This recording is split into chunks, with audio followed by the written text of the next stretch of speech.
Now, when aquascaping an aquarium, you need to consider whether you're going to use the back wall or not. So in some cases, people go to a lot of trouble to make sure nothing touches the back wall.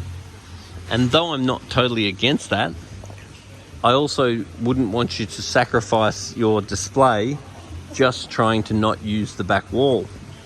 Because when you're decorating an aquarium, particularly if you want it for live corals, one of the main things you need is photosynthetic surface area. So you need to make sure that all the corals are getting the light.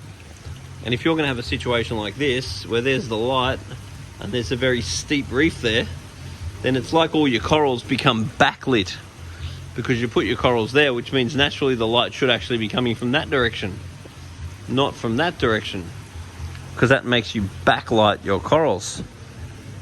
So whereas if you go for a situation more like that, where you are touching the back wall and you create not such a steep reef, it opens up the surface area of the tank to allow you to put more coral. So in a situation like that, everyone's getting the light. Whereas in a situation like this, sort of only the corals here are getting the light, because all of these other corals are actually backlit. One main motivation that people have for not touching the back glass is worrying about scratching it. And I would not worry about scratching it, because you can't see it anyway. So even if you do scratch it, who cares? It'll end up getting covered with coralline algae or whatever.